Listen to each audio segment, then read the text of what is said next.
رمضان رمضان رمضان يا حبيب رمضان رمضان ليتك دوما قريب. أما بعد،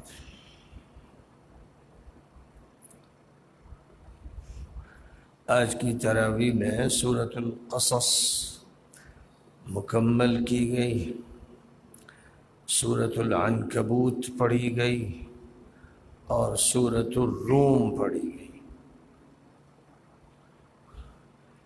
3 صورتیں پڑھی گئی ہیں اور تینوں مکی صورتیں ہیں۔ اس ماحول میں نازل کی گئی ہیں جو کفر و شرک کا ماحول تھا، جو غفلت کا ماحول تھا،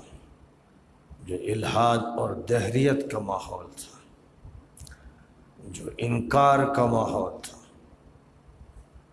مقابلے کا ماحول تھا، معرکہ ایمان و مادیت برپا تھا، ایک کشمکش تھی۔ ایک طرف پیغمبر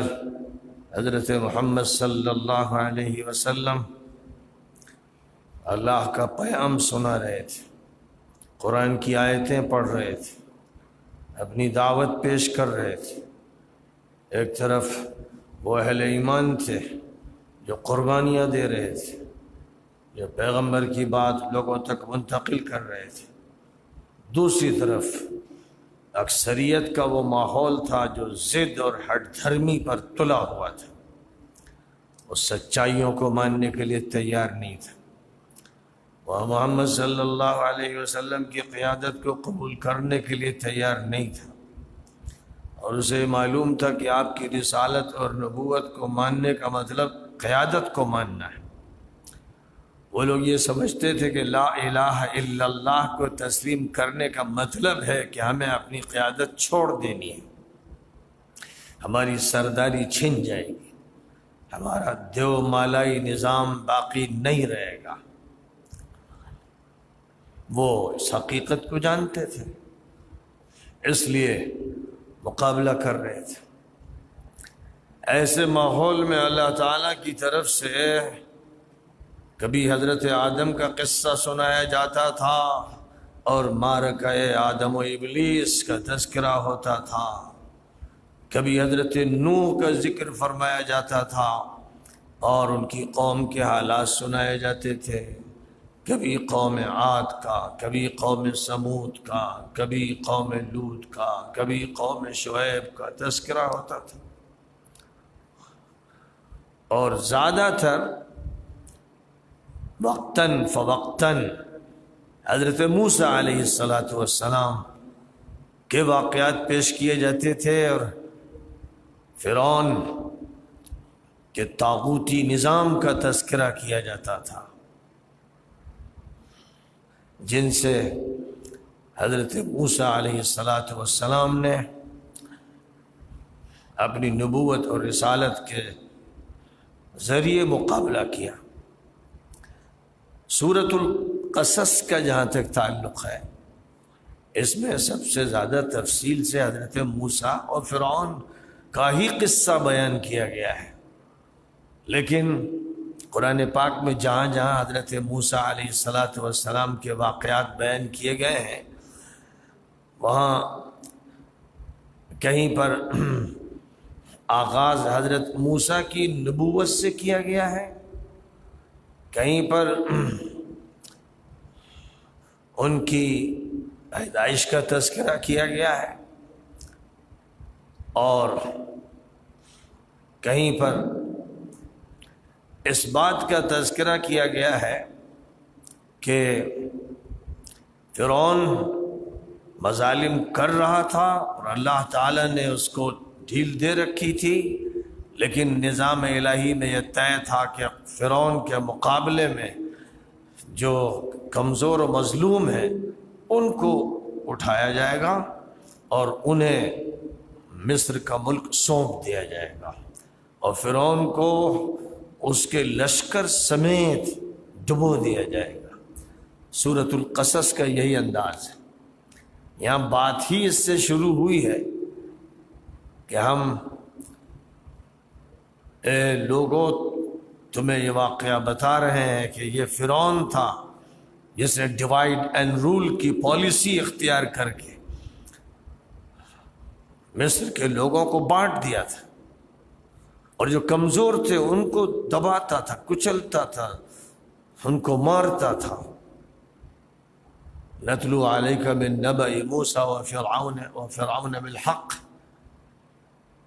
اور آگے جو فرمایا ان فرعون علا فی الارض وجعل اہلہا شیعا. فرعون کو بڑا اقتدار حاصل ہوا، بڑی طاقت حاصل ہوئی، وہ سب کے سروں پر چڑھ گیا اور مصر کے باشندوں کو فرقوں میں بانٹ دیا. ڈیوائڈ اینڈ رول کی پالیسی ہمیشہ ظالم حکمرانوں نے اختیار کی ہے، کیونکہ وہ جانتے ہیں کہ لوگ بٹے رہیں گے، ٹوٹے رہیں گے تو ان کا غلبہ باقی رہے گا. اگر لوگ صحیح معنی میں متحد ہو جائیں گے، سیسا پھیلائی ہوئی دیوار بن جائیں گے، متحدہ محاذ ہوگا، تو پھر کسی ایک گروپ کو بڑی طاقت حاصل کرنے کا موقع نہیں ملے گا. ایک بات یہ فرمائی گئی کہ اس کی جو پالیسی ہے، اس نے جو اپنی حکمرانی تھوپ رکھی ہے اور وہ جس طرح مسلط ہے. اب وَنُرِيدُ أَن نَّمُنَّ عَلَى الَّذِينَ اسْتُضْعِفُوا فِي الْأَرْضِ فَنَجْعَلَهُمْ أَئِمَّةً وَنَجْعَلَهُمُ الْوَارِثِينَ. اب ہمارا ارادہ یہ ہے، اللہ فرما رہا ہے کہ ہمارا ارادہ یہ ہے کہ جو لوگ دبے ہوئے ہیں، کچلے ہوئے ہیں، کمزور ہیں، ہندوستان کے کانسٹیٹیوشن کے اعتبار سے او بی سی ہیں، ایس سی ہیں، ایس ٹی ہیں، پرانے لفظ کے اعتبار سے ہریجن ہیں، شودر ہیں، وغیرہ وغیرہ، جن لوگوں کو دبایا گیا ہے، کمزور کیا گیا ہے، کچلا گیا ہے، جن کو محکوم بنا کر رکھا گیا ہے. اب ہمارا ارادہ یہ ہے کہ قیادت انہیں سونپ دیں گے. وَنُرِيدُ أَن نَّمُنَّ عَلَى الَّذِينَ اسْتُضْعِفُوا فِي الْأَرْضِ فَنَجْعَلَهُمْ أَئِمَّةً، یعنی ان کو ہم لیڈر بنا دیں گے، ان کو سردار بنائیں گے. وَنَجْعَلَهُمُ الْوَارِثِينَ، ملک انہیں سونپ دیں گے. تو اللہ کا یہ نظام ہوتا ہے، لیکن یہ اسی وقت ہوتا ہے کہ جب وہ پالیسی جعل اہلہا شیعہ، ڈیوائڈ اینڈ رول کی پالیسی کو ناکام کر دیا جائے تو چھوٹی طاقتیں اٹھتی ہیں. اپنے ملک میں بھی ہم نے اس کی مثالیں دیکھی. یہ چھوٹی طاقتوں کا جب اتفاق ہوا تو اس ملک میں ایک تھرڈ فرنٹ سامنے آیا، لیکن جب ان کا پھر انتشار ہوا تو وہ بکھر گئے. اب جو اس وقت عام صورتحال ہے امریکہ کی، برطانیہ کی، فرانس کی، کہ 2 پارٹی سسٹم ہے، وہ انڈیا میں بھی ہے، کیونکہ تیسری کوئی طاقت ہے ہی نہیں جو متبادل بن سکے. وہاں اللہ کی طرف سے فیصلہ ہوا کہ جو دبا کے رکھے گئے، اور دبا کے جو سب سے زیادہ رکھے گئے تھے وہ بنی اسرائیل تھے. قبطی قوم حاکم تھی اور بنی اسرائیل پر ظلم کے پہاڑ توڑے گئے تھے. یذبح ابناءہم ویستحیی نساءہم. فرعون بچوں کو، بنی اسرائیل کے لڑکوں کو مارتا تھا، عورتوں کو زندہ رکھتا تھا کہ ان کو گھروں میں کام کے لیے استعمال کیا جائے گا. یہ وہ ظالمانہ مجرمانہ پالیسی تھی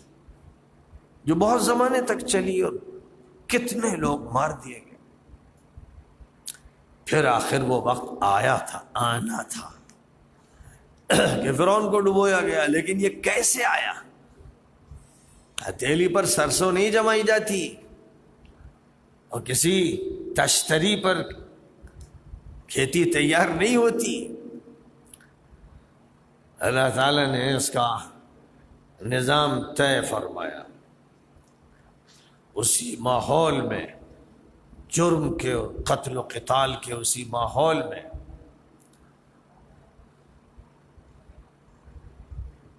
والدہ موسیٰ کو موسیٰ جیسا بچہ ملا. اور جب موسیٰ کی ولادت ہوئی تو اللہ تعالیٰ نے ان کی والدہ کے دل میں یہ بات ڈالی، اور بظاہر ایسا لگتا ہے کہ والد نہیں تھے، والد کا انتقال ہو گیا تھا۔ جب ان کی پیدائش ہوئی تو والد اس سے پہلے فوت ہو چکے تھے، جیسے حضور اکرم صلی اللہ علیہ وسلم کا قصہ ہوا کہ والد پہلے فوت ہو چکے تھے۔ اب حضور کی پیدائش ہوئی تو صرف ماں تھی۔ حضرت موسیٰ کے ساتھ بھی اسی طرح کا واقعہ پیش آیا، کیونکہ وہاں اللہ تعالیٰ نے جو بھی آرڈر دیا باپ کو نہیں دیا، ماں کو دیا، ورنہ باپ ہوتے تو وہ کام جو ماں سے لیا جا رہا تھا باپ سے لیا جاتا۔ تو اللہ کی طرف سے یہ کہا گیا کہ ایک کشتی نما صندوقچہ سا بنا دو اور اس میں موسیٰ کو لٹا دینا، اور پھر اس کو دریائے نیل کے حوالے کر دینا۔ تم مت ڈرنا، مت گھبرانا، مت مایوس ہونا، یہ اس بچے کو میں تمہارے پاس پہنچاؤں گا۔ دل میں یہ بات اللہ تعالیٰ نے ایسی ڈال دی اور اس کو وحی فرمایا گیا ہے۔ وہ نبیہ نہیں تھی لیکن ولی کو بھی اللہ تعالیٰ الہام فرماتا ہے۔ وَأَوْحَيْنَا إِلَىٰ أُمِّ مُوسَىٰ أَنْ أَرْضِعِيهِ، ہم نے موسیٰ کی والدہ سے کہا کہ دودھ پلاتی رہو۔ فَإِذَا خِفْتِ عَلَيْهِ فَأَلْقِيهِ فِي الْيَمِّ وَلَا تَخَافِي وَلَا تَحْزَنِي إِنَّا رَادُّوهُ إِلَيْكِ وَجَاعِلُوهُ مِنَ الْمُرْسَلِينَ، کہا کہ جب ڈر ہو کہ فرعون کی پولیس آ جائے گی، کچھ خطرہ محسوس ہو تو اس وقت یہ کارروائی کر لینا، اور ڈرنا نہیں اور رنجیدہ مت ہونا۔ ہم اس کو تمہارے پاس واپس لائیں گے، اور یہی نہیں ہم آگے چل کر اس کو پیغمبر بنائیں گے۔ اتنے زبردست وعدے اللہ تعالیٰ نے پیدائش کے وقت حضرت موسیٰ کی والدہ سے فرما دیے۔ اب انہوں نے اس پر عمل کیا، اور جب انہیں یہ ڈر لگا کہ پکڑ دھکڑ کا جو ماحول ہے، کہیں ایسا نہ ہو کہ پولیس والے ہمارے گھر پہنچ جائیں اور پھر تحقیق ہو کہ کوئی بچہ تو نہیں، تو انہوں نے ایک کشتی نما صندوقچے میں بچے کو لٹا کر دریائے نیل کے حوالے کر دیا۔ دل میں تو ایک کھٹک تھی ہی، تو انہوں نے بہن سے، موسیٰ کی بہن سے، اپنی بیٹی سے یہ کہا کہ بیٹی تم دیکھتی چلنا کہ یہ صندوقچہ کہاں جا رہا ہے، بس دور سے دیکھنا، کوئی یہ نہ سمجھ پائے کہ تمہارا اس سے تعلق ہے۔ تو حضرت موسیٰ کی بہن جو بڑی تھی، اب وہ لڑکی ایسی تھی کہ بظاہر لگتا ہے کہ 10 سال کی 12 سال کی ہوں گی، تو وہ دیکھتی چلی، کیونکہ بہاؤ پر وہ کشتی نما صندوق بہہ رہا تھا، اور آگے چل کر اسی رخ پر جدھر بہاؤ تھا وہاں فرعون کا محل تھا۔ مسئلہ بڑا گمبھیر تھا، ایک ڈر یہ بھی لگ رہا تھا کہ خدا نہ خواستہ یہ بچہ اس محل کے قریب پہنچے گا تو پتہ نہیں کیا کیا جائے۔ بہن دور سے چلتی رہیں، اللہ کا یہی کرنا ہوا کہ کیونکہ جو بڑا زبردست محل تھا فرعون کا، اس کے زینے دریا میں نیچے تک اترتے تھے، اور یہ کنارے کنارے بہتا ہوا اسی زینے سے ٹکرایا، محل کے زینے سے ٹکرایا۔ اب آگے یہ بڑھ نہیں پا رہا ہے۔ اوپر سے فرعون کی بیگم صاحبہ کھڑکی سے دریا کا نظارہ کر رہی تھی، تو انہوں نے دیکھا کہ ایک صندوقچہ سا ہمارے محل کے زینے سے لڑ رہا ہے، تو انہوں نے فوراً کہا گھر کی نوکرانیوں سے، خادماؤں سے، دیکھو یہ کیا ہے۔ اب گھر کے افراد جو تھے، خاص طور پر جو خادمائیں تھیں، وہ دوڑی، اور دور سے یہ سارا منظر موسیٰ کی بہن دیکھ رہی، اور انہوں نے وہ اٹھایا صندوقچہ، اور وہ ایسا تھا کہ اس میں ہوا کا انتظام تھا لیکن ڈھکا ہوا تھا، وہ لے کر محل میں پہنچی۔ اس کو جو دیکھا گیا تو ایک خوبصورت بچہ انگوٹھا چوس رہا ہے. اور دیکھتے ہی فرعون کی جو اہلیہ تھیں، ان کا نام آسیہ بیان کیا گیا ہے، ان کے دل میں اس کی محبت نے جگہ پا لی. یعنی وہ بچہ اتنا پسند آیا کہ ان کے دل میں بیٹھ گیا. اور فرعون جب آیا تو انہوں نے اپنے دل کی بات کہہ دی. اولاد تھی نہیں کہ ہم اس کو بچہ بنائیں گے، یہ ہمارا بچہ ہے. فرعون نے بھی اپنی اہلیہ کی بات کو ملحوظ رکھا. جس وجہ سے وہ بنی اسرائیل کے بچوں کو مروا رہا تھا، اس کا ذہن یہاں پر ادھر نہیں گیا. اللہ کو جو کرنا ہوتا ہے تو اس کے کیسے انتظامات ہوتے ہیں. اب وہی بچہ جو آگے چل کر فرعون کا تختہ پلٹنے والا تھا اور جس کی وجہ سے کتنے بچے مار دیے گئے، وہ اب اسی گھر میں مقیم ہو گیا. یہاں اس کے پلنے کا انتظام ہوا. لیکن اب ایک مسئلہ یہ پیش آیا کہ اس بچے کو دودھ پلانے کی فکر ہوئی. سب سے پہلے بچے کے لیے تو یہی مسئلہ ہوتا ہے کہ اس کو دودھ دیا جائے. ابھی وہ اس مدت میں ہے جو دودھ پینے کی. تو دودھ پلانے کے لیے جس کو دائی کی حیثیت سے منتخب کیا گیا، دودھ پلانے والی کی حیثیت سے منتخب کیا گیا، اس کا دودھ وہ بچہ لینے کو تیار نہیں. دوسری کسی عورت سے کہا گیا جو وہاں کام کرنے والیاں اور خادمائیں تھیں، تو وہ بچہ کسی کا دودھ نہ پیے. اب اس میں ایک پریشانی پیش آئی کہ یہ تو بچہ مر جائے گا. اور چونکہ آس پاس لوگوں نے ایک نیا منظر دیکھا تھا، تو جو ادھر ادھر تھے وہ لوگ بھی محل میں سب داخل ہوئے کہ دیکھیں کیا تماشا ہے. موسیٰ کی بہن بھی داخل ہو گئی اسی بھیڑ میں کہ پتہ نہ چلے کچھ. بہت سے لوگ دیکھ رہے ہیں کیا ہے کیا ہے. تو اب وہاں پر موسیٰ کی بہن نے یہ کہا کہ ایک ایسی انا ہے، ایک ایسی خاتون ہے کہ بچے ان سے بہل جاتے ہیں اور وہ دودھ پلاتی ہیں بچوں کو، تو بچے ان کا دودھ شوق سے پیتے ہیں. اگر آپ لوگ کہیں تو میں ان کو لے آؤں یا بچے کو وہاں پہنچا دیا جائے.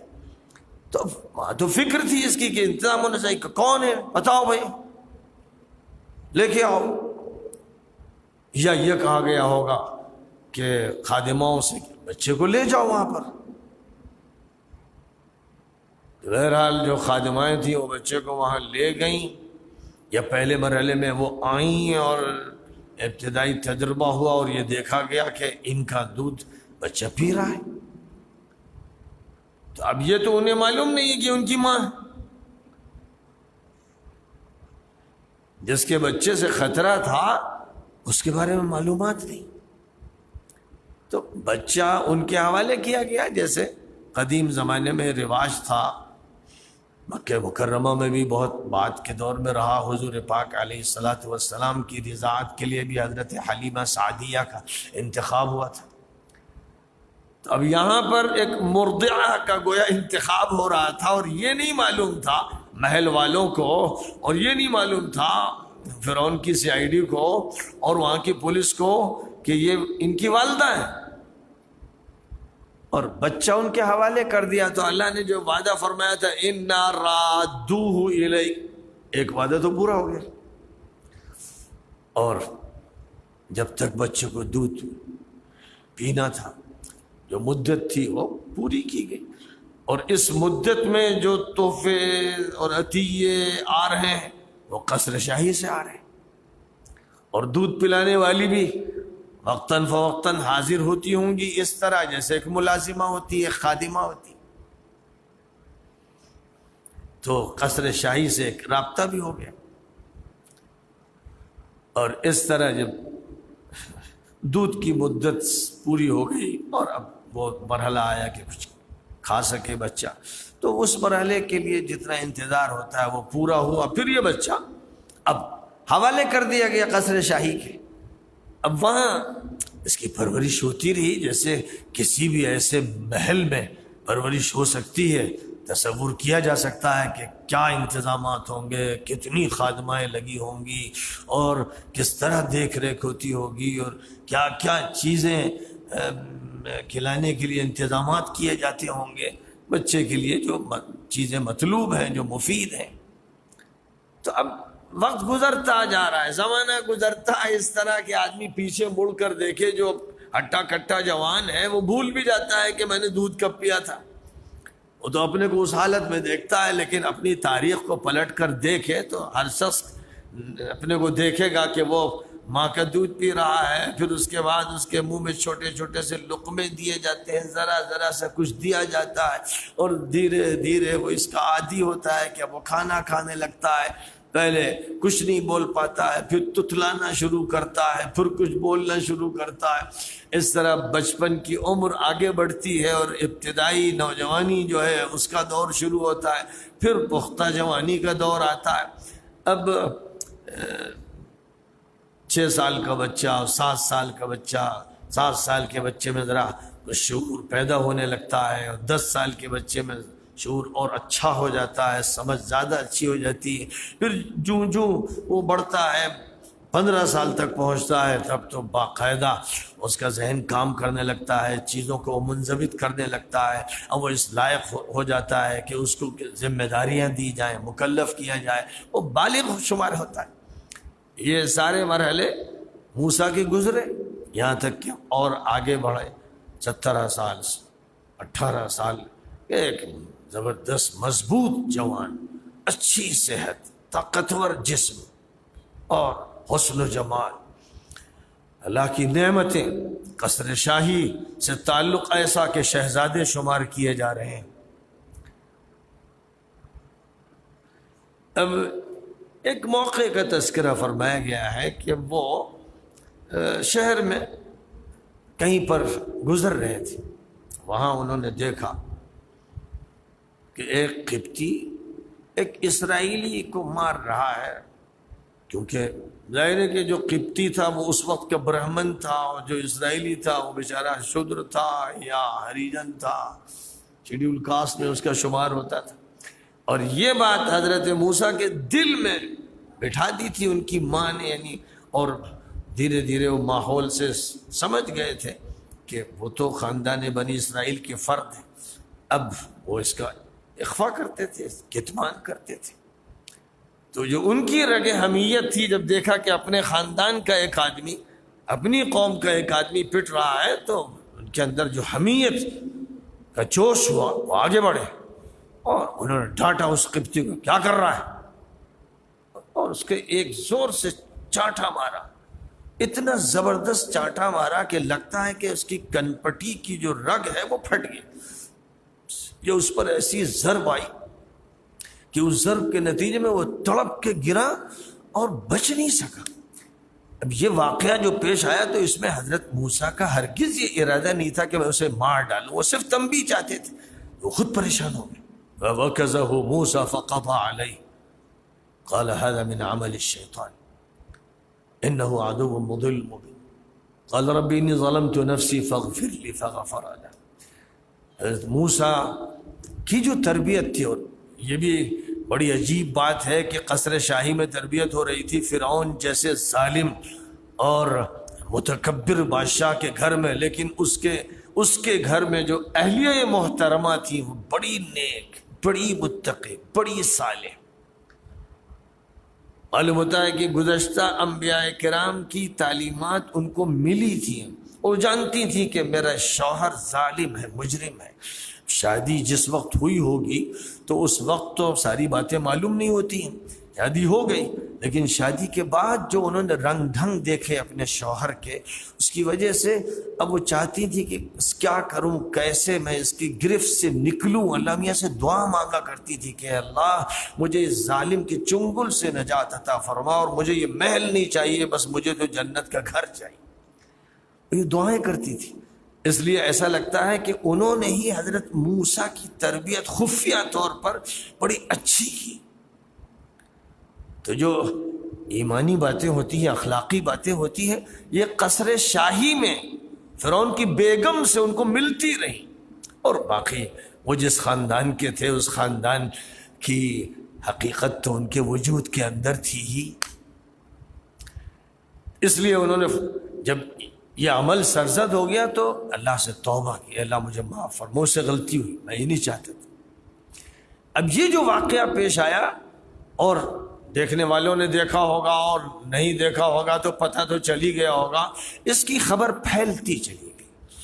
اور اس کی خبر پھیلنے کا نتیجہ یہ ہوا کہ حضرت موسیٰ خود فکر مند ہو گئے کہ میرے خلاف کارروائی ہو سکتی، میرا راز کھل سکتا ہے اور یہ سمجھا جائے گا کہ میں تو اسرائیلی ہوں،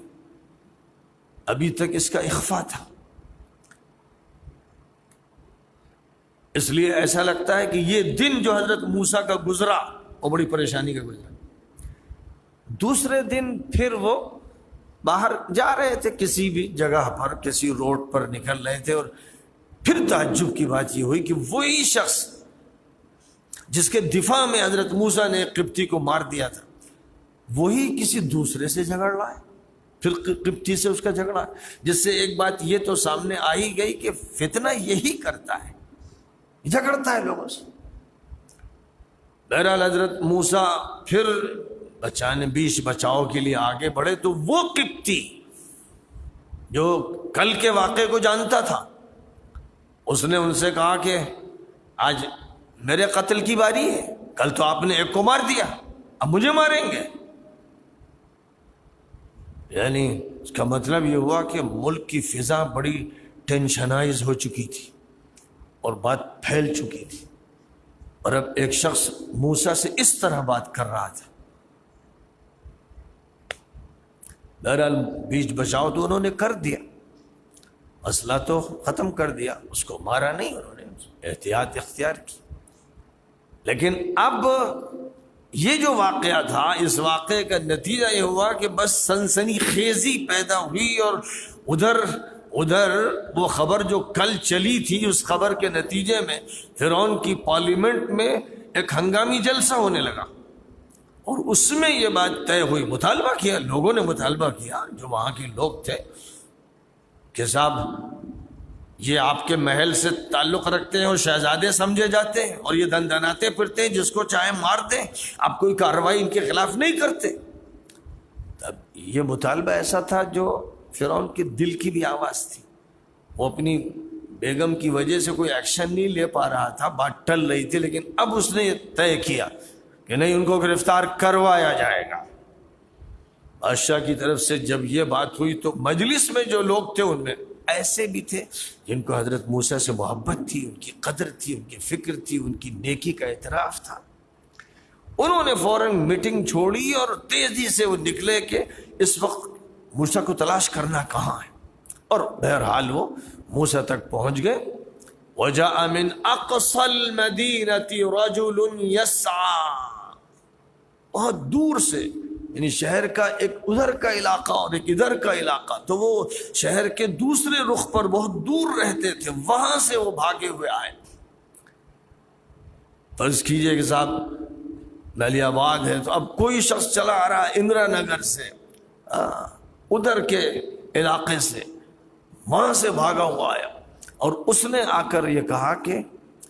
آپ کے خلاف اس وقت میٹنگ ہو رہی ہے اور فیصلہ ہے آپ کی گرفتاری کا، اور وہ مار دیں گے آپ کو۔ فیصلہ یہ ہے کہ گرفتاری ہوگی اور سزا دی جائے گی موت کی، تو آپ ملک چھوڑ دیجیے، کہیں بھی اس وقت اب آپ چلے جائیں۔ تو موسیٰ علیہ السلام نے سوچا کہ میں کہاں جاؤں۔ ان کے ذہن میں یہ بات آئی کہ میں جزیرہ نما سینا کی طرف جاؤں اور پھر آگے بڑھتا چلا جاؤں، سیریا کا جو مغربی بارڈر ہے وہاں پہنچ جاؤں، یعنی وہ مصر چھوڑ کر شام میں رہوں۔ اس نیت سے وہ نکلے۔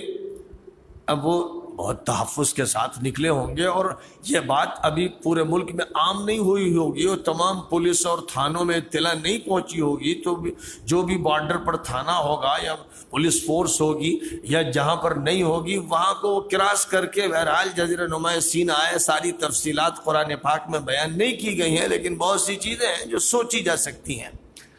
اور پھر بڑا لمبا سفر جزیرہ نما سینا کے مشرق کے رخ پر طے کرتے کرتے وہ مدین کے علاقے میں پہنچے، اور مدین کے جس علاقے میں وہ پہنچے تھے وہاں ایک کنواں تھا، اور اس کنویں سے پانی لینے کے لیے مدین کے گاؤں کے لوگ آتے تھے، بھیڑ لگی رہتی تھی، اور اپنے اپنے ڈول ڈال کر پانی لیتے تھے، اور اس کے بعد جانوروں کو پلاتے تھے، پھر گھر لے جانے کے لیے پانی لیتے تھے اور اس کو گھر پہنچاتے تھے۔ حضرت موسیٰ جو پہنچے تو دیکھا کہ ایک بھیڑ لگی ہوئی، دو لڑکیاں ادھر بیٹھی ہوئی ہیں اور اپنی بکریاں سنبھال رہی ہیں، یعنی بچا بچا کے رکھ رہی ہیں کہ بھائی ادھر ادھر بکریاں نہ چلی جائیں، ان کے ہاتھ سے نہ نکل جائیں، اور ان کے پاس بھی ڈول ہے، اب وہ انتظار میں بیٹھی ہیں۔ تو حضرت موسیٰ کو تو آگے چل کر ظلم کے خلاف اور مظلوموں کے حق میں کام کرنا تھا، طبیعت وہی تھی، اور وہی انہوں نے مصر میں کیا تھا جس کی وجہ سے مصر چھوڑنا پڑا تھا۔ تو انہوں نے یہ دیکھا کہ یہ مظلوم نظر آ رہی ہیں، کیونکہ عورت ذات ہے اس لیے یہ آگے بڑھ نہیں پا رہی، اور جب مرد ہیں اور طاقتور ہیں وہ اپنے جانوروں کو پانی پلا رہے ہیں اور اپنے لے رہے ہیں۔ تو وہ آئے، ان لڑکیوں سے کہا کہ آپ لوگ یہاں کیوں بیٹھی؟ کہا کہ پانی لینے آئے، گھر میں کوئی مرد ایسا ہے نہیں جو یہ خدمت کرے، اور ہم لوگ انتظار کرتے ہیں، جب سب لوگ لے لیتے ہیں تب ہمیں موقع ملتا ہے تو ہم پانی لیتے ہیں۔ تو حضرت موسیٰ نے کہا کہ مجھے ڈول دو، اور وہ آگے بڑھے تو لوگ چھٹ گئے، دیکھا یہ ڈیل ڈول کا طاقتور آدمی، ایک ایسا جس کے چہرے سے وجاہت ظاہر ہو رہی، ایسے میں تو گاؤں کے لوگ متاثر ہوتے ہی وہ چھٹ جاتے ہیں۔ انہوں نے ڈول ڈالا، پانی نکالا، اور یہ کہا کہ اب جانوروں کو جو پلانا ہے پلا دو، پھر ہم اور پانی لے لیتے ہیں، اور اب یہ پانی لے کر آپ جائیں۔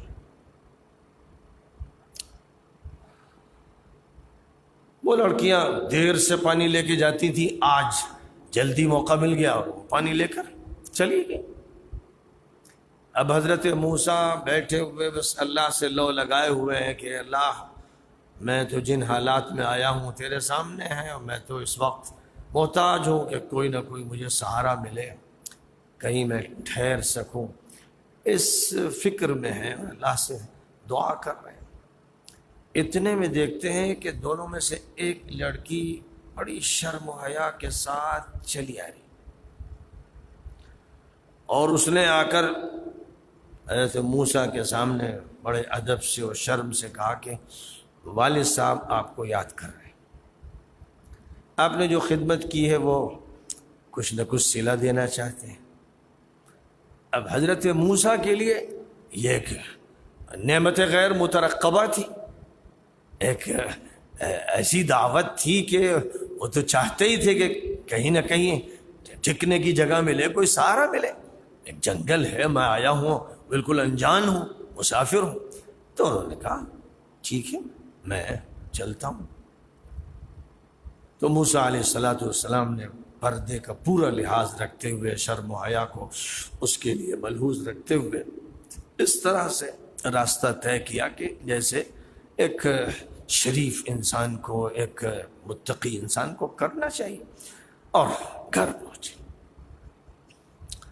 گھر میں جو ملاقات ہوئی تو ایک بزرگ شخصیت سے ملاقات ہوئی۔ بہت سے مفسرین کا یہ خیال ہے کہ وہ حضرت شعیب تھے، لیکن یہ یقینی نہیں، کوئی دلیل نہیں، شہرت یافتہ چیز ہے، لیکن بہرحال علاقے کی بزرگ شخصیت تھی۔ بظاہر ایسا لگتا ہے کہ وہ حضرت شعیب نہیں ہوں گے، کیونکہ وہ تو نبی تھے جو قوم کو زبردست دعوت دے رہے تھے، اور ان کی دعوت کی وجہ سے ایک طرح کا ٹسل تھا، ایک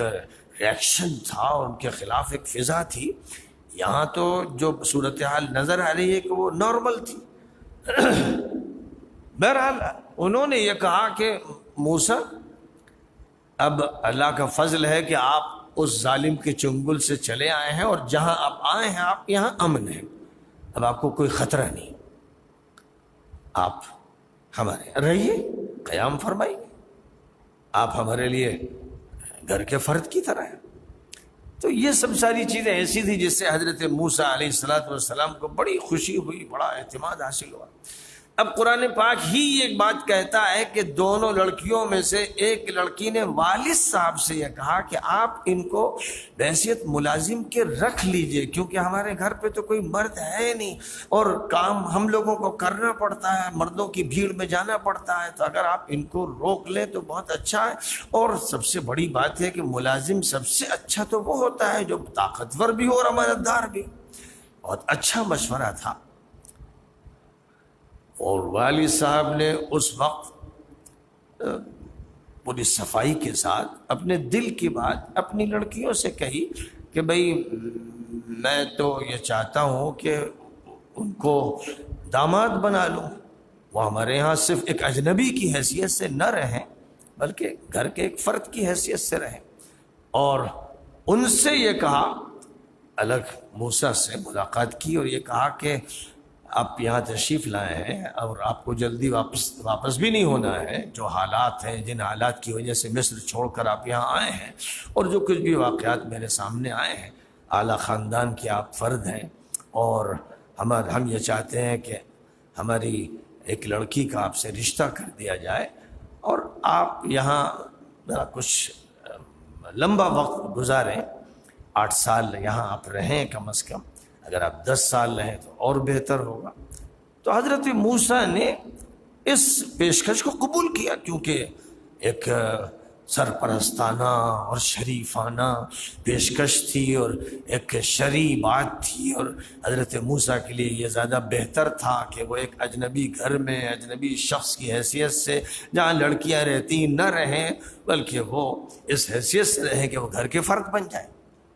اس لیے پیشکش انہوں نے خوشی سے قبول کی، اور پھر اس کے بعد شادی کی تقریب ہوئی ہوگی سادگی کے ساتھ، جیسے ایسے حضرات کے ہاں متوقع ہے۔ اب حضرت موسیٰ مدین کے ایک بزرگ یا حضرت شعیب کے گھر کے ایک فرد ہیں، اور جو بھی گھر کے کام ہوتے ہوں گے اور جو بھی مشن تھا، جس مشن کے لیے وہ تیار ہو رہے تھے، اس میں بھی وہ لگے ہوتے ہوں گے۔ وہ نبی تو تھے نہیں، اور اگر حضرت شعیب نبی ہوتے تو یہاں پر یہ بھی سوال ہے کہ حضرت موسیٰ تو پھر ان کی نبوت کے تحت کام کرتے اور وہ اپنی نبوت کے مشن میں انہیں شریک کرتے۔ ایسا کوئی اشارہ نہیں مل رہا ہے اس قصے میں۔ جہاں جہاں یہ قصہ بیان کیا گیا وہاں تو یہ معلوم ہوتا ہے کہ ایک نارمل پرسنالٹی تھی، ایک بزرگ شخصیت تھی، کیونکہ نبی جو ہوتا ہے اس کے لیے تو دوسرا شخص امتی بنے گا، داماد ہو یا بیٹا ہو یا پڑوسی ہو یا کوئی بھی ہو، اسے نبی کا تو امتی بننا ہے۔ لیکن وہاں یہ صورتحال نظر نہیں آتی، اس لیے میں یہ سمجھتا ہوں کہ وہ حضرت شعیب نہیں تھے اور ایک بزرگ شخصیت تھی۔ حضرت موسیٰ نے 8 ہی سال نہیں 10 سال گزارے وہاں۔ اب 10 سال کی مدت اتنی لمبی ہے کہ اگر واقعات سب نوٹ ہوں تو کئی جلدیں تیار ہو جائیں۔ ایک متحرک اور فعال شخصیت کی تاریخ، اس کی سوانح حیات معمولی چیز نہیں ہوتی، یہ عام آدمی کی سوانح کا پہلو نہیں ہے، لیکن یہ چیزیں ریکارڈ نہیں ہوئی، اور اگر ریکارڈ اس وقت ہوئی ہوں گی، لکھی گئی ہوں گی تو دنیا میں موجود نہیں۔ بہرحال یہ مدت پوری ہوئی، اور یہ بھی عجیب بات ہے کہ حضرت موسیٰ کی اولاد نہیں ہوئی تھی اس وقت تک، وہ صرف اہلیہ کو لے کر چلے۔ اولاد ہوتی 1 بچہ 2 بچہ 3 میں 10 سال میں 7-8 بچے ہو سکتے تھے، لیکن اولاد نہیں ہوئی۔ یہاں پر بھی اللہ کی حکمتیں ہوتی، کسی کو دی جاتی کسی کو نہیں دی جاتی۔ آخری نبی حضرت محمد صلی اللہ علیہ وسلم کو اولاد دی گئی، لیکن بچپن میں سب کا انتقال ہوتا رہا۔ یہ کیا ہے؟ جس کو اللہ چاہ رہا ہے، جس سے محبت کر رہا ہے، اور جس کو انا اعطیناک الکوثر کہہ کر نعمتوں کی بہاریں عطا فرما رہا ہے، وہ اولاد دے رہا ہے تو ان کو رخصت کر رہا ہے۔ کوئی بچہ ان کے سامنے جوان نہیں ہو رہا ہے، اور ان کی وراثت آئندہ لینے کے لیے تیار نہیں ہو رہا ہے، بلکہ یہ کہا جا رہا ہے ما کان محمد ابا احد من رجالکم، تمہارے مردوں میں سے محمد کسی کے باپ نہیں، اور یہ خاص طور پہ اس پس منظر میں کہا گیا کہ زید بن حارثہ کو حضور نے اڈاپٹ کیا تھا، وہ متبنہ تھے، تو اب لوگ یہ سمجھتے تھے کہ جس کو اڈاپٹ کیا جاتا ہے وہ مثل بیٹے کے ہوتا ہے، تو یہاں یہ اعلان کر دیا گیا کہ بیٹے نہیں ہیں، زید اڈاپٹڈ ہے، متبنہ ہے۔ بہرحال 10 سال کی مدت کے بعد اب معاہدے کی بنیاد پر موقع تھا حضرت موسیٰ کو کہ اب اجازت لیں اور اہلیہ کو لے کر مصر جائیں۔ تو اب یہ وقت آیا کہ وہ اہلیہ کو لے کر مصر کی طرف روانہ ہوئے۔ اب انہیں یہ معلوم نہیں ہے کہ مصر میں حکومت ابھی کیسی ہے اور حالات کیا ہیں، ہو سکتا ہے کوئی نہ کوئی مصر سے آتا ہو تو وہ پوچھ گچھ کرتے ہوں، ایسا تو نہیں ہے کہ وہ بالکل ناواقف رہتے ہوں گے، حالات کا علم حاصل کرتے رہتے ہوں گے۔ لیکن بہرحال وہ نکلے اسی راستے سے،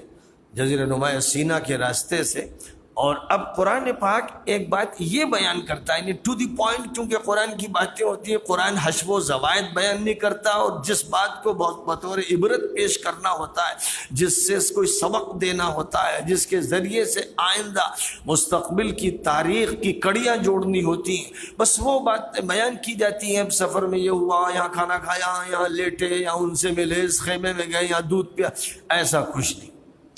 صرف یہ کہ ایک ایسے مقام پر پہنچے، ٹھنڈک کی رات تھی، وہاں ضرورت اس کی تھی کہ آگ مل جائے تو کچھ ہاتھ تاپنے کا بھی موقع ملے اور کچھ پکانے کا موقع ملے۔ اب انہوں نے دور ایک روشنی دیکھی تو بیگم سے کہا کہ آپ یہاں بیٹھیے، انی آنست نارا، میں دور دیکھ رہا ہوں کہ آگ ہے، تو شاید میں وہاں سے کوئی شعلہ لیا ہوں یا لکڑی جلا کے لیا ہوں، بیٹھے۔ اب اسی آگ کی طرف بڑھتے گئے، تو جوں بڑھتے گئے یہ نظر آتا گیا کہ یہ آگ نہیں ہے، چولہا نہیں جل رہا ہے، ہاتھ تاپنے کے لیے لوگ نہیں بیٹھے، یہ تو روشنی کا منظر ہی عجیب ہے۔ یہاں تو درخت ہے جس پر روشنیاں ہیں، انوار ہیں۔ اور آگے بڑھتے جیسے ہی طوع کی وادی میں ان کا قدم پڑا تو سورہ طٰہٰ میں بیان کیا گیا ہے کہ ان سے کہا گیا، فوراً جو آواز آئی، اخلا نعلیک، چپل اتارو، انک بالوادی المقدس طویٰ، تم طویٰ کی مقدس وادی میں آ گئے ہو،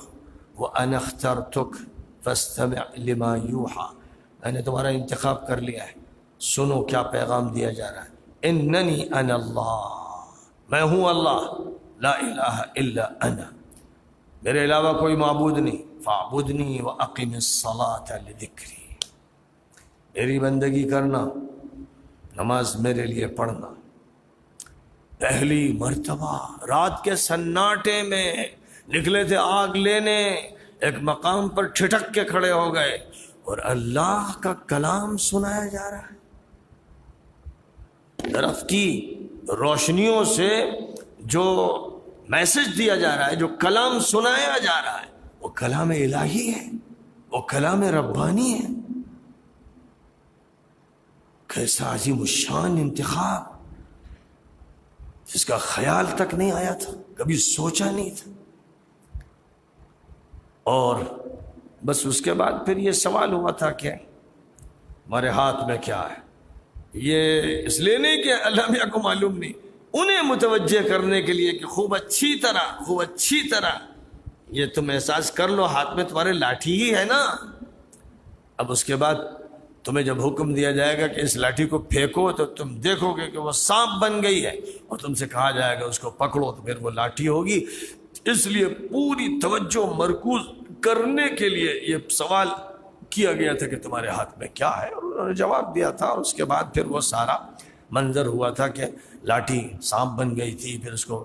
فرمایا گیا تھا کہ پکڑ لو، پھر وہ لاٹھی بن گئی تھی، اور پھر اس کے بعد ید بیضا کا معجزہ بھی عطا فرمایا گیا تھا۔ اور اب ان معجزات کے بعد حکم یہ تھا کہ تمہیں مصر جا کر جو کام کرنا ہے وہ یہ ہے کہ فرعون کے دربار میں جا کر حق کی للکار لگانی، حق کی بات کہنی، نرمی سے کہنی لیکن پوری کہنی۔ تو حضرت موسیٰ نے یہ درخواست کی کہ ہارون میرے بھائی تو مصر میں، آپ رسالت اور نبوت میں ان کو بھی شریک کر دیجئے۔ تو اللہ تعالیٰ نے درخواست منظور فرمائی اور کہا کہ ہارون کو بھی تمہارے ساتھ شریک کیا جا رہا ہے۔ اب اس کے بعد پھر جو بات کہنی ہے یہاں پر، یہ جو واقعات سنانے مقصود ہیں، اس میں ان کی سنوانے کے وہ پہلو مقصود نہیں ہے جو ہر انسان کی سنوانے کے ہوتے ہیں۔ وہ مصر گئے اور پھر والدہ کے پاس پہنچے اور ہارون کو سارا قصہ سنایا، اور پھر اس کے بعد ان کو لے کر اب فرعون کے دربار میں جانا تھا، اور فرعون کے دربار میں گئے اور پھر وہاں پر جو کچھ ہنگامہ ہوا اور فرعون نے جو دھمکیاں دیں اور پھر بات طے ہوئی کہ جادوگروں سے مقابلہ کرایا جائے گا، اور حضرت موسیٰ نے یہ چیلنج قبول کیا اور کہا کہ ہاں مقابلہ کرا لیجئے، مجھے کوئی اس میں خوف نہیں ہے۔ اب اس کے اجزاء کہیں پر کسی سورے میں زیادہ تفصیل سے بیان کیے گئے ہیں، کہیں پر اختصار سے کام لیا گیا ہے، یہاں بہت زیادہ تفصیلات اس کی نہیں ہیں۔ آگے چل کر یہ ہے کہ حضرت موسیٰ علیہ السلام نے اپنی دعوت کا جو سلسلہ شروع کیا، اور خاص طور پر ان کو جو فتح حاصل ہوئی جادوگروں کے مقابلے میں، اس کے بعد چونکہ حضرت موسیٰ کا فکری غلبہ ہو رہا تھا، نظریاتی غلبہ ہو رہا تھا، جیت میدان میں ہو چکی تھی، اور دباؤ اور دہشت گردی کی حکومت آخر لوگوں کے عقائد کو کہاں جھلسا سکتی۔ تو اس کے بعد اب ایچ پیچ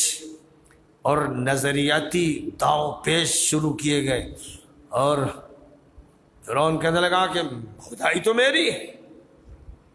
مصر میرے ہاتھ میں، دریائے نیل میرے نیچے بہہ رہا ہے، میں فیصلے کرتا ہوں، اقتدار کا مالک میں ہوں۔ کہتے ہو کہ اوپر اللہ ہے، حامان ایک ٹاور بناؤ، ایک ٹاور بناؤ، ذرا میں بھی چڑھ کے دیکھوں ان کا اللہ کہاں چھپا ہوا ہے جو آنکھوں سے نظر نہیں آ رہا ہے۔ تو اب آپ دیکھیے کہ ملحدانہ جو زندگی ہوتی، جیسے صورتحال تھی ہیگل کی اور لینن کی اور اسٹالن کی، روس کے یہ ملحد اللہ میاں کو چیلنج دیتے تھے اور قوم سے کہتے تھے کہ تم افیمچی ہو، خدا ودا کچھ نہیں ہے، نعوذ باللہ۔ یہی کیفیت تو سب فرعون کی تھی، دماغ اس کے خراب تھے،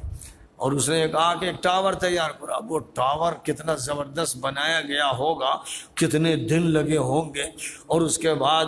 اپنی برتری بتانے کے لیے، اپنے اقتدار کی طاقت دکھانے کے لیے، اور یہ کہ مال بھی میرے پاس ہے اور طاقت بھی میرے پاس ہے، اس ٹاور پر قطب مینار جیسے بنایا گیا تھا اس طرح کا کوئی ٹاور بنا کر اس میں زینہ تھا، اس پر وہ چڑھا لوگوں کو دکھانے کے لیے، اپنا روب لوگوں پر قائم کرنے کے لیے، اور اس کے بعد چڑھ کے کہتا مجھے تو کہیں نظر نہیں آتا تمہارا خدا، کہاں ہے تمہارا خدا؟ ملک کے ماحول کو دھونس میں اور جبر کی چکی میں پیسنے کا کام کرنا، اور پروپیگنڈا استعمال کرنا، اور میڈیا کو استعمال کرنا۔ ظاہر ہے کہ یہ موضوع تو میڈیا کے لیے تھا۔ اب جتنے بھی میڈیا پرسن ہوں گے، جو بھی اس کے کارندے ہوں گے، انہوں نے تو اس کو خوب اچھالا ہوگا کہ صاحب ٹاور بنایا گیا، اور موسیٰ کہتے ہیں کہ اوپر رب ہے، تو وہ اوپر کہاں ہے؟ اب جانتے ہی ہیں کہ جو میڈیا کے شیطان ہوتے ہیں کس طرح سچ کو جھوٹ، جھوٹ کو سچ کرتے ہیں، کس طرح سفید کو سیاہ کرتے ہیں، سیاہ کو سفید کرتے ہیں، کیسے فنکار ہوتے ہیں اور شیطانی کرتب کے کیسے ماہر ہوتے ہیں۔ تو فرعون کا میڈیا بھی یہ کام کرنے لگا۔ بہرحال اب قرآن پاک اس موضوع سے آگے بڑھ کر اس کی حکومت میں جو سب سے زیادہ ملینائر تھا، کروڑ پتی، ارب پتی، وہ قارون تھا۔ حضرت موسیٰ سے خاندانی تعلق بھی تھا، لیکن وزیر مالیات تھا فرعون کی حکومت میں، اور پیسے کی بہتات تھی۔ جیسے آپ جانتے ہیں کہ انڈیا میں برلا اور ٹاٹا اور امبانی اور فلاں، ان کے پاس دولت کی کوئی انتہا نہیں، تو وہاں کا برلا ٹاٹا قارون تھا۔ ایک طرف منسٹریل پوسٹ اور دوسری طرف دولت کے انبار، اور دولت کی وجہ سے محل، ہوٹل، ٹاورز، اتنی بلڈنگیں، اتنے کمرے، اور ان کی بڑی بڑی لوہے کی اتنی چابیاں کہ اگر کئی نوجوان اس بورے کو جس میں چابیاں رکھی جاتی تھی اٹھائیں تو اٹھ نہ پائے۔ دولت کتنی اور خزانے کتنے، اور لوگ دیکھتے تھے تو جلوس نکل رہا ہے، پالکی میں بیٹھے ہوئے گھوڑے، گھوڑوں کے دستے ہیں اور دیگر جانور ہیں، تو آنکھیں خیرہ ہو جاتی تھی، لوگ مرعوب و مبہوت ہو جاتے تھے دولت کا منظر دیکھ کر، تمنا کرتے تھے کتنے چھوٹے چھوٹے سے لکھ پتی کہ میں بھی ایسا ہی ارب پتی بن جاؤں، یہ تمنائیں چلتی تھی۔ اب اللہ تعالیٰ جو سبق دینا چاہتا ہے وہ یہی کہ یہ جو صاحب وزیر مالیات تھے اور بلیانائر تھے، ارب پتی تھے اور غرور میں مست تھے اور ہوش نہیں تھا، ان کو ہم نے فخسفنا به وبداره الارض، ہم نے اس کو، اس کے محل کو زمین میں دھسا دیا۔ یہ جو واقعہ ہوتا ہے شاذ و نادر ہوتا ہے، کوئی زلزلہ آیا اس کا تذکرہ نہیں ہے، لیکن کبھی کبھی کچھ ایسی صورتحال ہوتی ہے کہ کوئی عمارت زمین میں دھستی چلی جاتی ہے، تو اس کی پوری عمارت زمین میں دھسا دی گئی۔ اب صرف یہ نہیں کہ محل چلا گیا، محل میں جو تھے خدم حشم، دولت کے انبار، سونا چاندی، فرش فروش، صوفہ سیٹ اور قالینیں اور کیا کیا، سب زمین میں دھسا دیا گیا۔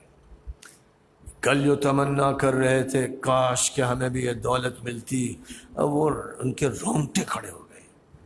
دہل گئے، اب وہ جو ہے لمحے سے معافی مانگنے لگے۔ تو یہ ایک واقعہ اس سورے میں پیش کیا گیا اور اس سورے کو ختم کر دیا گیا، اور بہت سے مضامین ہیں لیکن اہم موٹے موٹے یہ واقعات۔ اب اس کے بعد جو سورے ہے اس کا نام ہے مکڑی کی سورے، اس کا نام ہے مکڑی کی سورے۔ جس پس منظر کو پیش کیا گیا ہے، جس وجہ سے اس سورے کا نام مکڑی کی سورے رکھا گیا ہے، وہ اس لیے کہ اللہ کو یہ بتانا ہے کہ جو لوگ بھی طاقت رکھتے ہیں، اقتدار رکھتے ہیں، جن کے ہاتھ میں دولت ہے، جو یہ سمجھتے ہیں کہ ہم چو من دیگرے نیست، جو یہ سمجھتے ہیں، جو تکیہ کرتے ہیں اپنی دولت اور اقتدار و حکومت پر، جو بھروسہ کرتے ہیں اپنے مادی اسباب پر، یاد رکھنا، سن لو اے مسلمانوں، اے غیر مسلموں، اے انسانوں، سن لو کہ ان کا تکیہ اور بھروسہ ایسی چیز پر ہوتا ہے جو مکڑی کے جالے سے زیادہ کمزور ہے، اور مکڑی کے جالے سے زیادہ کمزور کوئی چیز دنیا میں ہے ہی نہیں۔ گھر اگر کہا جائے تو سب سے کمزور گھر مکڑی کا ہوتا ہے۔ اب یہ ہے اصل میں موضوع، یہ موضوع ہے، اور اسی موضوع میں قوم نوح کا بھی تذکرہ فرمایا گیا ہے، قوم لوط کا بھی تذکرہ ہے، حضرت ابراہیم اور ان کا جن لوگوں کے ساتھ سامنا رہا ان کا بھی تذکرہ ہے، اور ذکر ایسے ہی ابراہیم کے تسلسل میں اسحاق اور یعقوب کا بھی آ گیا ہے، اور پھر آگے چل کر قوم سمود کا بھی تذکرہ ہے، قوم عاد کا بھی تذکرہ ہے، اور قوم لوط کا تو اس سے پہلے ہی تذکرہ موجود ہے، اور ساتھ ہی ساتھ پھر یہ کہا گیا ہے ہم نے کسی کو ڈبویا، کسی کو دھسایا، کسی پر انگارے گرائے، قوموں کو تہس نہس کر دیا جب وہ انبیاء کی دعوت کو ٹھکراتی ہیں اور ہماری طاقت کو تسلیم نہیں کرتی ہیں، تو پھر ہم ان کو دکھاتے ہیں کہ منٹوں میں کس طرح ہم ان کے چتھڑے اڑا دیتے ہیں۔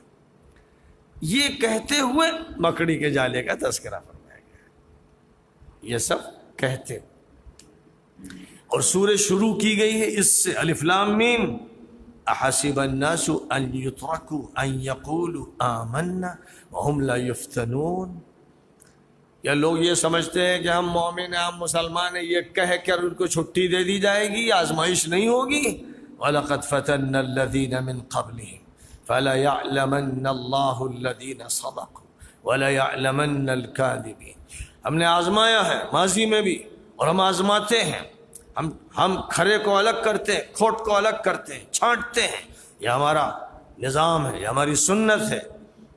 تو یہ لوگوں یہ یاد رکھنا، یہ دنیا آزمائش کے لیے، امتحان کے لیے، یہ دنیا قرارگاہ نہیں ہے، یہ مسافر خانہ ہے۔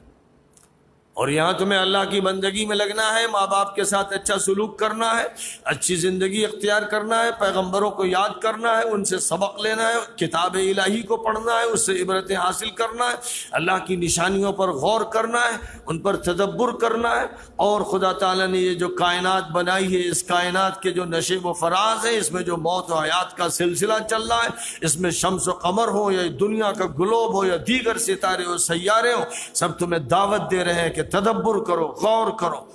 اور اللہ کی نشانیوں کو سمجھنے کی کوشش کرو۔ اختتام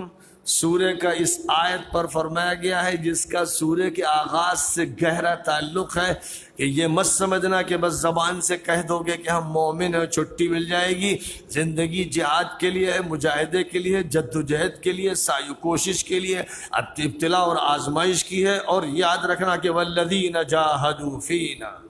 لنہدینہم سبلنا وان اللہ لمع المحسنین۔ ہماری خاطر، ہمارے لیے، ہمارے راستے میں جو جد و جہد کرے گا، راستے اپنے ہم اسے دکھائیں گے، ہم بتائیں گے، ہم سجھائیں گے، ہم طے کرائیں گے، ہم لے چلیں گے، ذمہ داری ہماری ہے۔ کتنا بڑا وعدہ ہے، اتنا اطمینان اللہ دلا رہا ہے، اس کے بعد اللہ ہی سے غفلت ہو، اللہ کو آدمی بھول جائے، کیسی بدقسمتی کی بات ہے۔ وعدہ کر رہا ہے تم ہمارے لیے محنت کرو، بس تمہارا کام یہ ہے، باقی پھر تم دیکھنا کہ ہم تمہارا کام کیسے بناتے ہیں۔ والذین جاہدوا فینا، ہمارے لیے، ہماری خاطر جو محنت کرے گا، محنت دعوت کے راستے سے، تعلیم کے راستے سے، تربیت کے راستے سے، میدان جہاد میں اور اسلام کے غلبے کے سلسلے میں، اور بہت سے میدان ہیں، بہت سے کام ہیں، بہت سی شکلیں ہیں، لیکن اللہ کے لیے جد و جہد تم کرو گے تو اللہ میاں تمہیں اپنا سمجھے گا، اور جب تم اللہ کے اپنے ہو جاؤ گے تو بیڑا پار ہے، پھر کون تمہیں نقصان پہنچائے گا۔ پھر اگر تمہیں شہید بھی کیا جائے گا تو احدی الحسنیین تمہیں عطا کی جائے گی، دو نعمتوں میں سے، دو خوبیوں میں سے، دو حسنات میں سے، ایک حسنت، ایک نیکی، ایک خوبی، ایک درجہ، ایک مقام عطا کر دیا گیا۔ اس سے کبھی گھبراؤ نہیں، اور دوسرے لوگوں کو بتا دیا گیا کبھی اس سے مت گھبرانا کہ شہادت ہو جائے گی، ارے جان تو ہے ہی اسی کے لیے کہ جائے۔ اگر بقا چاہتے ہو تو جانا ضروری، کیونکہ اس دھڑ کے اندر وہ رہتی ہے تو پنجڑے میں بند رہتی، پنجڑے سے آزاد کرنا چاہتے ہو، جنت کی سیر کرانا چاہتے ہو تو پھر اس کو آزاد ہونے دو، اور آزاد اس طرح ہونے دو کہ شہادت کا تمغہ اس کے سر پہ رکھ دیا جائے۔ سورہ یاسین میں فرمایا گیا نا کہ جس کو جو دعوت دے رہا تھا اور اس کو شہید کر دیا گیا، تو اس نے جو بات کہی تھی اس کو اللہ تعالیٰ نے سنا ہے، یا لیت قومی یعلمون بما غفر لی ربی وجعلنی من المکرمین۔ کاش کہ میری قوم کے لوگوں کو پتہ چلتا کہ اللہ نے کیسے میری مغفرت فرمائی اور کیسا اکرام فرمایا، وہ اس کو سوچ نہیں سکتے۔ تو یہ میسیجز اللہ منتقل کرتا ہے، کیونکہ کہیں کہیں پر تو لوگ سن لیتے ہیں۔ حرام ابن ملحان کو پیچھے سے جب خنجر مارا گیا تھا اور وہ بئر معونہ میں حضور کے نمائندہ بن کر اور 70 صحابہ کے ساتھ گئے تھے، تو انہوں نے کہا فزت ورب الکعبہ، رب کعبہ کی قسم میں کامیاب ہو گیا۔ تو جس نے مارا تھا وہ تڑپ کے رہ گیا، وہ خود اندر اندر بلبلاتا رہا، یہ کہتا ہے فزت ورب الکعبہ۔ اس نے شہید تو کر دیا ایک مومن کو، بعد میں وہ خود مسلمان ہو گیا، اس کا ضمیر بے چین ہو گیا۔ حضرت علی کو جس وقت شہید کیا گیا تھا، اس وقت ان کی زبان سے جو کلمہ نکلا تھا فزت ورب الکعبہ، رب کعبہ کی قسم میں کامیاب ہو گیا۔ یہ ہے اسلامی اصطلاح، یہ ہے اسلامی سوچ، یہ ہے غور و فکر کا طریقہ کار۔ اخیر میں سورۃ الروم ہے۔ الروم کا جو لفظ ہے وہ اس روم کے لیے صرف نہیں بولا جاتا جو اٹلی کا ایک شہر ہے اور جہاں ویٹیکن سٹی ہے، بلکہ الروم اس مفہوم میں بولا جاتا تھا، قرآن جس وقت نازل ہو رہا تھا، جس مفہوم میں ہم لوگ یورپین کنٹریز کہتے ہیں، یورپ کہتے ہیں، یورپ، تو گویا یورپ الروم کا قائم مقام ہے۔ اور اس وقت چونکہ رومن امپائر تھی جو پورے یورپ پر حاوی تھی، اور افریقہ کی شمالی پٹی پر بھی اس کی حکومت تھی، تو الروم کا مطلب رومن امپائر ہو گیا۔ سیریا اس میں داخل تھا، اور فلسطین سیریا کا حصہ ہے۔ تو یہ جو سورہ الروم کے نام سے ہے، اس میں اس وقت کی دنیا کا ایک جائزہ پیش کیا گیا ہے، اور جائزہ بھی جو پیش کیا گیا ہے وہ حکومتوں کے ٹکراؤ کا اور شکست و ریخت کا اور کامیابی اور فتح مندیوں کے تناظر میں پیش کیا گیا ہے کہ آپ تاریخ سے سبق لیں۔ اور یہ اس وقت کی بات ہے جبکہ حضور اکرم صلی اللہ علیہ وسلم مکی دور سے گزر رہے تھے، اور 4 اور 5 نبوی سال کا دور تھا۔ حضور اکرم صلی اللہ علیہ وسلم کی نبوت سے پہلے ایک بہت بڑا واقعہ رومن امپائر میں پیش آیا تھا کہ وہاں کا جو قیصر تھا، سیزر تھا، مورس نام کا، اس کے خلاف ایک گروپ کے لیڈر نے، ایک کمانڈر نے، ایک بڑے جری قسم کے فوجی نے جس کا نام تھا فوکاس، بغاوت کی تھی، اور اس بغاوت میں اسے کامیابی ہوئی تو اس نے نہ صرف کہ قیصر کو مارا، اس کی نگاہوں کے سامنے اس کے 5 بیٹوں کو قتل کیا، اور پوری مملکت میں الٹ پلٹ کر دی۔ فوجی بغاوت کر کے وہ حاکم بن گیا بغیر کسی تشبیہ کے۔ آج کے دور کے چوزے، حقیر چوہے، سیسی نے جس طرح بغاوت کی مرسی کے خلاف اور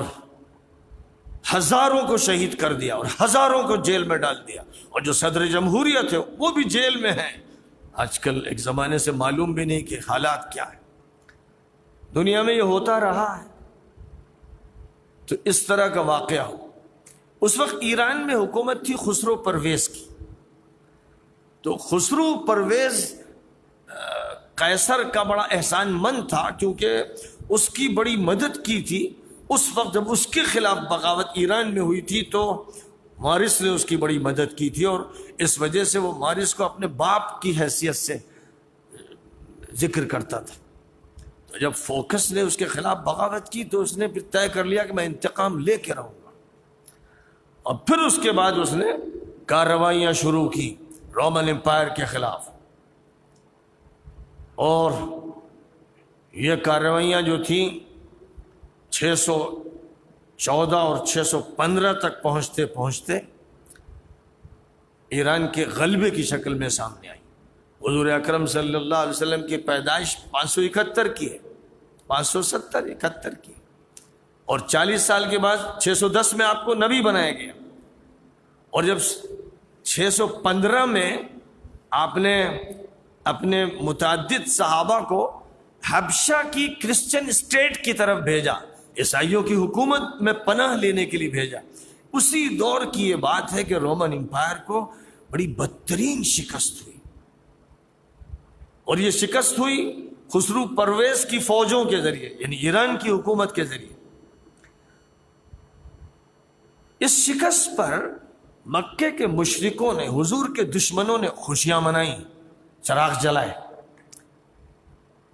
اور جب یہ خوشیاں منائی جا رہی تھیں اسی موقع پر اللہ کی طرف سے فرمایا گیا الف لام میم غلبت الروم في ادنى الارض وهم من بعد غلبهم سيغلبون في بضع سنين لله الامر من قبل ومن بعد ويومئذ يفرح المؤمنون بنصر الله ينصر من يشاء وهو العزيز الرحيم۔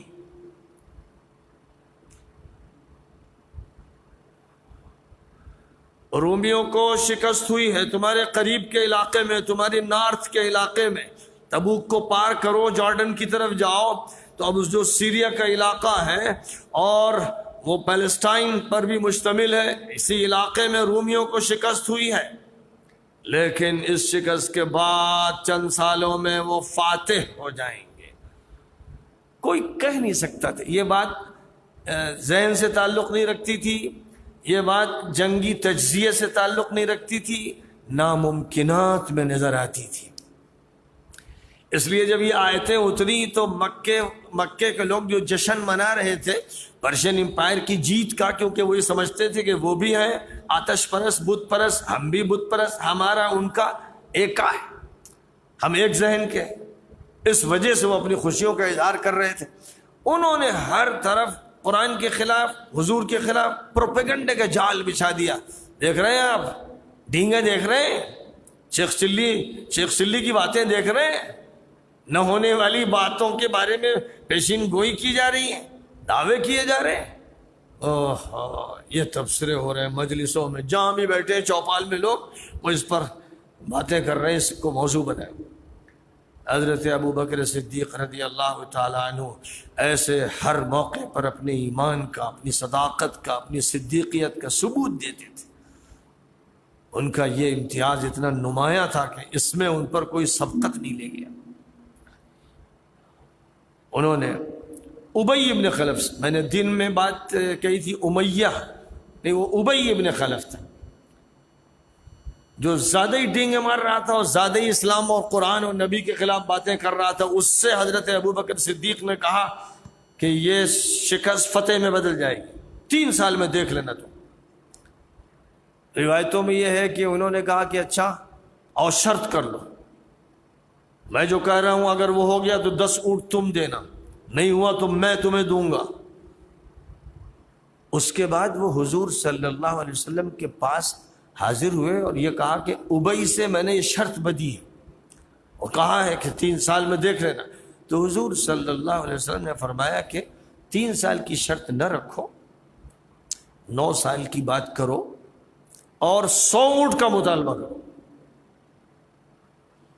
تو ابوبکر صدیق نے ابی سے ملاقات کی اور کہا کہ 9 سال کی شرط رکھتا ہوں اور 100 اونٹ کی بات کرتا ہوں۔ تو اس کا تو دماغ چڑھا ہوا تھا، اس نے کہا کہ 9 کہو، 100 کہو، 90 سال کہو، کوئی فرق نہیں پڑتا، یہ ہونے والی بات ہی نہیں۔ 100 اونٹ کی شرط، آؤ بتاؤ، تیار ہوں تمہارے ساتھ اس شرط پر۔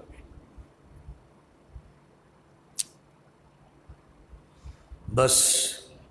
یہ سمجھیے کہ 616 کے لگ بھگ یہ باتیں ہوئی تھی۔ اب 616 سے آگے بڑھتے چلے جائیے، یعنی وہ 6 نبوی، 7 8 9 10 11 12 13، یعنی 6 سے 7، 16 سے 17 18 19 20 21 22 23، 623 622 کے لگ بھگ، یعنی 22 کا اخیر رہا ہوگا کہ حضور کی مکے سے ہجرت ہوئی اور آپ مدینہ منورہ تشریف لائے۔ اور پھر 623 اور 624 کا سن تھا کہ جنگ بدر چھڑی اور جنگ بدر میں مسلمانوں کو فتح ہوئی، اور ادھر وہاں سے خبریں آئیں کہ رومن امپائر نے زبردست فتوحات حاصل کیے ہیں اور مدائن تک گھس کر، ایران کے اس مرکزی شہر تک گھس کر اس کو رونگ کے رکھ دیا ہے۔ اور خسرو پرویز کا بھی خاتمہ ہو گیا۔ ایران کی جو سلطنت تھی اور بادشاہت تھی، اس پر جو سب سے خطرناک چوٹ ماری گئی ہے وہ حضور پاک علیہ الصلاۃ والسلام کے عہد مدنی میں، اور خاص طور پر جنگ بدر کے ماحول میں، جب مسلمان بھی خوش تھے اور اعتماد سے بھرپور تھے۔ تو اس لیے جو اللہ تعالیٰ نے پیشین گوئی فرمائی تھی کہ روم کے لوگ شکست کے بعد فتح حاصل کر لیں گے، اسی ضمن میں فرمایا تھا وَيَوْمَئِذٍ يَفْرَحُ الْمُؤْمِنُونَ بِنَصْرِ اللَّهِ، اس دن ایمان والے اللہ کی نصرت سے خوش ہو رہے ہوں گے. یعنی ایک دوسری پیشین گوئی بھی ساتھ ساتھ فرما دی گئی تھی کہ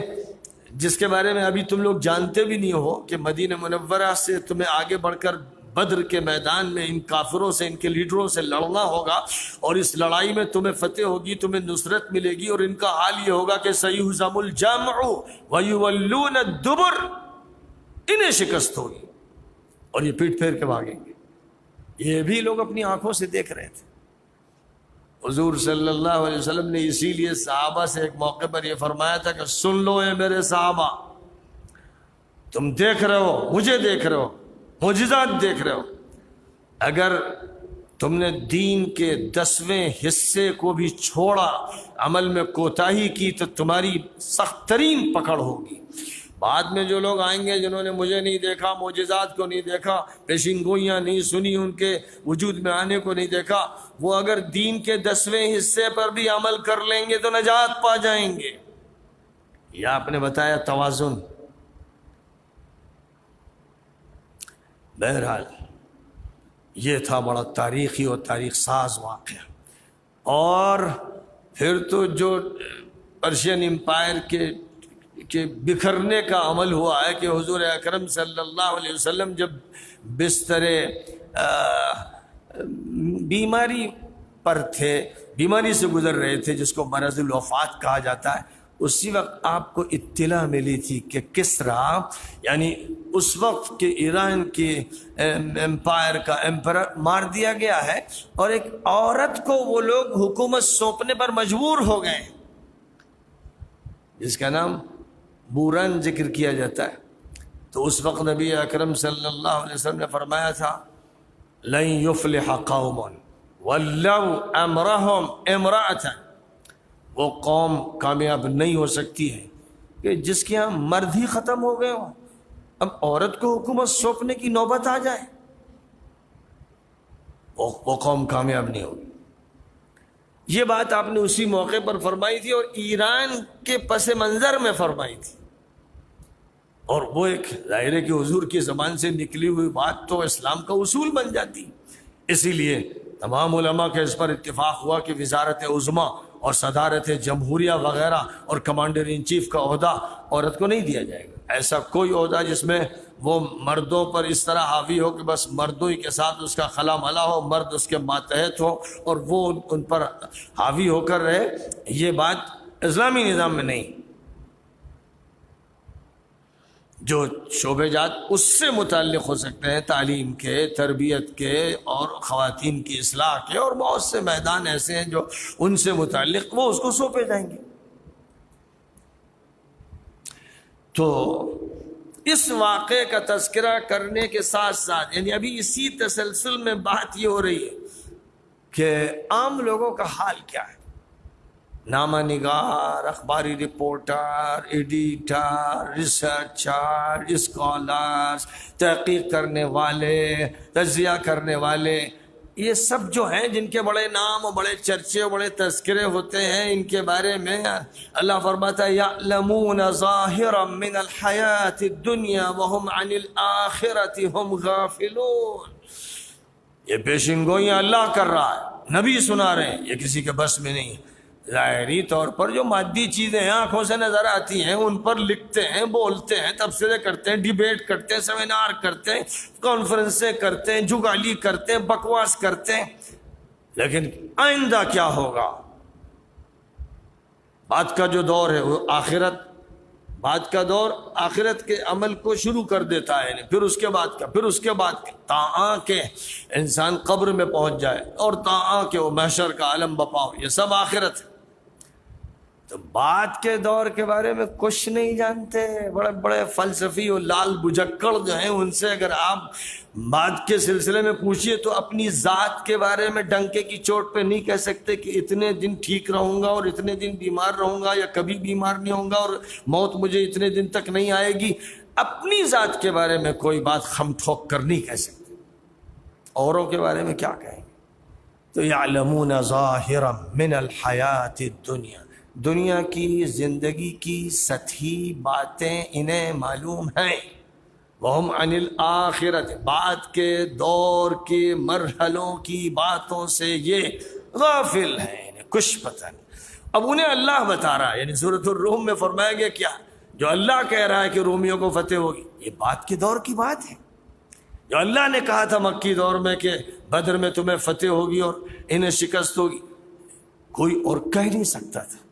بلکہ مکے والے یہ سمجھتے تھے کہ یہ چھوٹی سی اقلیت جو باپ دادا کے مذہب کے خلاف بڑبڑا رہی ہے، اس کے ہم لوگ ختم کر دیں گے۔ اور اس رات میں تو جو انتظام کیا گیا تھا، جس رات میں ہجرت ہونے والی تھی، کہ پورے گھر کا گھیراؤ کر دیا گیا تھا اور نوجوان ننگی تلواریں لیے کھڑے تھے، یعنی ظاہر میں کوئی امکان نہیں تھا کہ حضور بچ کے نکل جائیں گے، کوئی امکان نہیں تھا، دنیاوی اعتبار سے کوئی امکان نہیں تھا کہ حضور بچ کے چلے جائیں گے۔ نوجوان ہٹے کٹے تلواریں سوتے ہوئے کھڑے ہیں، انتظار کر رہے ہیں کہ جس وقت آپ گھر سے نکلیں گے ٹکڑے کر دیے جائیں گے، لیکن آپ انہی کے بیچ سے نکل کر گئے ہیں۔ اور پھر غار ثور میں 3 دن رہے، جب تلاشی ہو رہی تھی، ہر طرف تلاشی ہو رہی تھی، کوئی راستہ نہیں چھوڑا گیا تھا، کوئی علاقہ نہیں چھوڑا گیا، یہاں تک کہ مشرکین اس غار کے قریب سے بھی گزرے تھے، جب بھی تحفظ فرمانے والا کون تھا۔ اور جب مدینے کی طرف چلے تھے ایک نئے راستے سے تحفظ کی خاطر، تو سراقہ ابن مالک کو کس نے روکا تھا؟ یہ ہے وہ پہلو کہ جن سے یقین تازہ ہو جاتا ہے، آدمی ایمان کا مشاہدہ کرتا ہے، یہ واقعات خدا کی تجلیات دکھاتے ہیں، کوئی ان سے مستفید تو ہو۔ اب یہی چیزیں ہیں جو آگے چل کر اللہ تعالیٰ نے بیان کی کہ دین حنیف ہے، دین کا نظام نہایت پختہ ہے۔ اہل ایمان وہ ہوتے ہیں کہ جو اس دین متین کو مانتے ہیں، راہ حق پہ چلتے ہیں اور راہ حق کے کانٹوں سے فرار اختیار نہیں کرتے، بلکہ وہ اپنے اس راستے کو طے کرتے ہیں اور آگے بڑھتے چلے جاتے ہیں۔ انہیں معلوم ہے کہ زندگی اور موت اللہ کے ہاتھ میں ہے، انہیں معلوم ہے کہ اللہ کی طرف سے جو بھی زندگی کا طریقہ عطا فرمایا گیا ہے اسی میں بہتری ہے، اسی میں نجات۔ انہیں معلوم ہے کہ بچپن سے جوانی اور جوانی سے ادھیڑ عمر، ادھیڑ عمر سے بڑھاپا، یہ سارے مرحلے اللہ کے طے کردہ ہیں، اور اس کے بعد آخری منزل موت ہے جس کو کوئی روک نہیں سکتا ہے۔ یہ اللہ کی طرف سے ہدایات ہیں، رہنمائیاں ہیں، بیانات ہیں، صراحتیں ہیں، دل و دماغ کو کھول دینے کے لیے اللہ کی طرف سے یہ سب آیتیں اتاری گئی ہیں کہ اگر کوئی شخص ان تمام چیزوں کو پڑھے گا تو اس کا ایمان بڑھتا چلا جائے گا، طاقتور ہوتا چلا جائے گا، اس کے دل کی بصیرت بڑھتی جائے گی، اس کے اندر کی آنکھیں روشن ہوتی چلی جائیں گی، اور اللہ کی معرفت اس کو صرف ذہنی طور پر حاصل نہیں ہوگی، بلکہ اللہ کی معرفت اس کی نفسیات کا حصہ بن جائے گی، اس کے قلب کا نور بن جائے گی، اس کے دماغ کا شعور بن جائے گی، اور اس کے باطن کا سرور بن جائے گی۔ یہ ساری باتیں اسی وقت حاصل ہوں گی جب صحیح طور پر مطالعہ کوئی کرے گا، سورۃ الروم کا کرے یا العنکبوت کا کرے یا القصص کا کرے، یا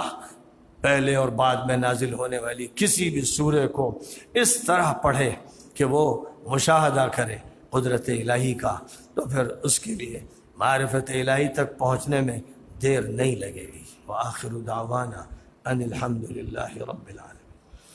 اللهم صل على سيدنا ومولانا محمد النبي الأمي وعلى آله وأصحابه وبارك وسلم۔ ربنا آتنا من لدنك رحمة وهيئ لنا من أمرنا رشدا۔ ربنا آتنا في الدنيا حسنة وفي الآخرة حسنة وقنا عذاب النار۔ ربنا إننا سمعنا مناديا ينادي للإيمان أن آمنوا بربكم فآمنا، ربنا فاغفر لنا ذنوبنا وكفر عنا سيئاتنا وتوفنا مع الأبرار، ربنا وآتنا ما وعدتنا على رسلك ولا تخزنا يوم القيامة إنك لا تخلف الميعاد، ربنا آتنا ما وعدتنا على رسلك ولا تخزنا يوم القيامة إنك لا تخلف الميعاد۔ اے اللہ حضرت موسیٰ کے واقعات سے ہمیں عبرت حاصل کرنے کی توفیق عطا فرما۔ اے اللہ جس طرح فرعون کے طاغوتی نظام کے خلاف تو نے فیصلہ فرمایا تھا کہ وَنُرِيدُ أَن نَّمُنَّ عَلَى الَّذِينَ اسْتُضْعِفُوا فِي الْأَرْضِ۔ آج کی اس موجودہ دنیا میں بھی ہر طرف فرعون ہے، طاغوت ہے، ظالم و جابر ہے، قاتل ہے، سنگ دل ہے، سفاح ہے۔ اے اللہ وہ اس وقت غالب ہو گئے۔ حضرت موسیٰ نے دعا کی تھی کہ اللہ ان کا زوال فرما دے، ان کی دولت اور ان کے اقتدار پر کو ملیا میٹ کر دے۔ اے اللہ حضرت موسیٰ کی نقل کرتے ہوئے ہم بھی تیری بارگاہ میں دعا کر رہے ہیں کہ اللہ ان وقت کے فرعونوں کا خاتمہ کر دے، ان نمرودوں کا، قارونوں کا، حامانوں کا اختتام فرما دے، اور اے اللہ مستضعفین کو، مظلومین کو، کمزوروں کو، بے بسوں کو اٹھنے کا موقع عنایت فرما۔ تیری قدرت قادرہ سے فرعون کو ڈبویا گیا، بنی اسرائیل کو وراثت عطا کی گئی، اور تیری قدرت قادرہ تھی جس نے داؤد و سلیمان کو عظیم الشان مملکت عطا کی، اور تیری قدرت قادرہ کے نتیجے میں محمد عربی کو میدان بدر میں کافر لیڈروں اور سرداروں پر فتح حاصل ہوئی، اور تیری وہ قدرت تھی کہ رومن امپائر کو شکست کے بعد پرشین امپائر پر تو نے فتح عطا فرمائی۔ اے فعال لما یرید، فیصلے کرنے والے، عمل کرنے والے، تصرف کرنے والے، اپنی ذات کی تجلیاں دکھانے والے، اپنے فضل و کرم سے اس وقت کے ظالموں، مجرموں، طاغوتوں کا خاتمہ فرما۔ اے اللہ عالم عربی میں اور بلاد الحرمین میں جن طواغیت کی حکومت ہے ان کا خاتمہ فرما دے۔ اے اللہ جو ظلم آج